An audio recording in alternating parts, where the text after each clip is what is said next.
first, let's go back to the year 1920, 1930, so that area. And we're in America, right? We have the prohibition, no alcohol allowed. So what did people do? They started to brew moonshine, right? So everyone was trying to get boozed and laid on whatever they can get their hands on. And that also led to the invention of NASCAR, because people need to get away from the police as fast as possible. So NASCAR was born. Really cool period. But also a period of two of the most well-known couples in America from a criminal standpoint, Bonnie and Clyde. And some people might know how Bonnie and Clyde ended. Well, they got shot to smithereens by the police. They set up an ambush. They drove there and they got shot like 1,000 times, according to the newspapers. Not a happy sight, but yeah, that's how sort of that ended. But like I said, the thought experiment, let's assume that Bonnie and Clyde actually survived. They got arrested and they're alive and well. And they get thrown into jail, or at least not yet. They arrested them. And we're going to do like the prisoner theory dilemma. So they're going into interrogation. Bonnie and Clyde get separated. And during that interrogation, they have two options. They can either cooperate and say, well, okay, my partner did it. I wasn't there, I know nothing. Or they can just remain silent. Those are basically the two options that they have. So basically, if you write it down, Bonnie can confess or remain silent, and Clyde can do that. So how does that look like? We have four choices. So what are the outcomes of this experiment? Let's say Bonnie and Clyde both, they shut up completely. Well, at least they did a pursuit, and they did some damage to local properties, and the police is going to say, well, at least you did some damage, so we have something to put you behind bars. And they go into jail both for 2 years. So the 2-2, that's like 2 years for Bonnie and 2 years for Clyde. If Clyde says, well, no, Bonnie did it and I wasn't there, then one gets 25 and the other one is silent and, well, they're screwed. Also the other hand, if Bonnie is going to say, well, Clyde did it, but I wasn't there, then 25 years for the one person and nothing for the other year. But if they both say, well, they did it, then it's 15 years for the both of them, separated loads, but the worst outcome. So if no one confesses, that would be the best outcome for both, right? So it really depends on your partner and you, and how well you get along, what your outcome is going to be. So just look at your neighbor where you're sitting next to, and think, is that person going to confess or not? That determines how much time in jail I am going to spend. So do you trust that person to keep their mouth shut or not? And that's an interesting one, because if one remains silent and the other confesses, only one gets screwed. And let's hope it's not you. But if you both confess, you both are screwed. So there's like a good outcome, but also 3 bad outcomes.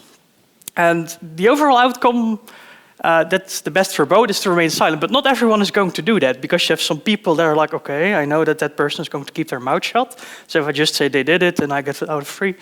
Like the Monopoly card, I get out of jail for free. Stick it in there and continue. And how do we know from a fact what a person is going to do? Well, it's very hard. But if you know what that person is going to do, then you can say for yourself, okay, I know how to build a very good team. Because you can have people together who are always going for the best outcome. Taking sort of the approach of cognitive neuroscience, just look at how people behave, what they do, how they interact with each other. There are 3 things that scientists look at. And the 3 most used ones are the personality traits, the cognitive skills, and the social skills. And with personality traits, you can think of, is someone going to be a team player, or more like a soloist one, what's in it for me situations. The cognitive skills are more like, okay, what is your working memory? What is your attention span? You know, like when you're in a team meeting and you see someone on the phone, or someone like, hey, there goes a squirrel, and everyone is distracted. That's also like the cognitive skill. But you also have your social skills, and some people are more like emotionally intelligent. And what I mean with that is that you have people who are like, oh, are you all right? And someone says, hey, my grandmother died, and they're like, oh, too bad, suck it up and continue. So we have a wide variety of people, and there's no good and no bad stuff. But according to science, if you have a complementary trait set in your team, that's going to outperform all the non-diversified groups. So just think that everyone is going to be a soloist, right? And they think, okay, the other one is going to keep silent and I will do the confession, and then the other one is going to jail and I'm not. So if you have a team that only is going to say the other one did it, the only one did it, then you're never getting the good outcome. So it's all about diversifying your team. And if you think about the brain approach, how can you take sort of an educated guess on if you're going to diversify your team and if it's going to work together? There is something called the Octalysis framework. Some people might know it, some people don't. But originally it's designed for gamification. And with gamification, it's all about getting people to do stuff that they're not sure of that they're actually doing it, and they're trying to get a better view on things. But basically what they say is you can make 4 quadrants of the brain. So first we split it in half, left brain, right brain, creative, not creative, you name it, but also front and back. So the white hat, black hat, as they call it. And how you can sort of see it is if you have number 1, it's epic meaning. It's someone that's doing something because it's part of something bigger. They get the feeling that, okay, since I'm doing this, everyone is getting better. And number 8, the avoidance one, it's people like, okay, but I don't want to do it, I'm out of here. So if you have someone that is going to say, I'm going to do this because it's great for everyone, and you have someone that says, well, but don't count me in, that's sort of like a balancing situation, right? The people at number 1 are going to pull in number 8, but number 8 is also going to say, well, good luck with your epic meaning, but maybe tame it down a little bit, get it a bit into the center.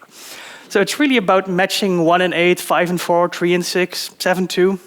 And if you can balance that in your team, you're already miles ahead of many people saying, oh, but we have the same hobby. We're probably a very good team. That's not really how it works in practice.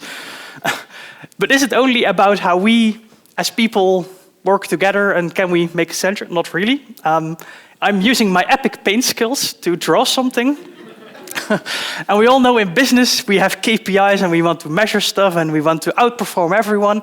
So I draw something measurable, so something measurable, very descriptive. And we do that over time, right? And business probably is going to say, oh, but you need to output a certain amount of code, maybe produce X documentation, create a revenue, whatever. And this team is very turbulent. They never hit the KPI. But at one point, you're like, well, shit, we got to do something because next month promotions are coming up and I want promotion. So they're like, okay, let's this week stick together for once. And then after that, it's all separation again. And so they did, and they reached the KPI. And in a normal business situation, what will happen? They get promotion because at one time they hit it and that's it. So congratulations to the team. But the other situation, again, my fancy paint skills, this is a team that is trying to work together through the entire process, and it's very predictable, but they didn't reach the KPI. Shit happens, right? But for a lot of teams, this is reality. They are trying to get somewhere, and they really work together. You can see where it's going to, and you can predict, okay, next year they will reach it. The year after that, they're also going to reach it. But right now, they didn't. And now the question, is it bad? They didn't reach their KPI. And I think a lot of people in this room think, no, this is not bad because I know I'm going to hit it. But from a business perspective, a lot of managers are going to say, you screwed up. That's sort of the outcome that you can say. So it's not only the people that need to change, but it's also the way that we look at teams and how we measure what they're doing and how we benefit them. So instead of saying, okay, you're not getting a promotion because you didn't hit the KPI, you could also say, well, I can see you do it. So next week, probably you have hit your KPI, and then we can start talking. So you give also some benefit to the teams based on how they're actually doing. So we need to change not only the way of how we're setting people together, but also how we look at them. And when I look at a team, I like to think about a golf ball. Nice quote here. It's good sportsmanship to not pick up lost golf balls while they are rolling, probably because they're still in a play. But if you think about it, why is a golf ball actually a golf ball? Very philosophical. But the dimps in there actually have a benefit because of turbulence and rotations, etc. So it's everything there has a function. So in a team, you have different backgrounds. Why? Well, someone from India has a very different perspective on how something in agriculture, for example, works. Someone from Poland also has a very different vision on the fishing, etc. In the Netherlands, we are very good at technology, so we have a different look on that as well. So having different backgrounds together can bring a team to a different ending. But also different skills, right? Let's say you have a complete team full of front-end developers, then who's going to build your back-end? So also there you need a lot of skills. Also different emotional levels, right? If you have everyone being very hysterical and crying when nothing is being produced, then you're never getting anywhere. But also you don't want everyone being like emotionally flat and dead. So you want a bit of dynamic in your sessions. And also you have some achievers and dreamers, people that say, well, sky's the limit, let's go there. But you also need some people that say, well, my limit is at like 5 o'clock. So that's also what you need in your team. So everyone provides like a dimple to the team, as you can see on the golf ball. And only together, your team is a team. So you need people in your team to actually make a team. Otherwise, it's like one-person team, one man strong. So how can you make sure that you get actually to a good team and remain there, but also grow that team? Well, one of the nice things, I've just explained the prisoner dilemma. You could maybe do that from time to time with your own team.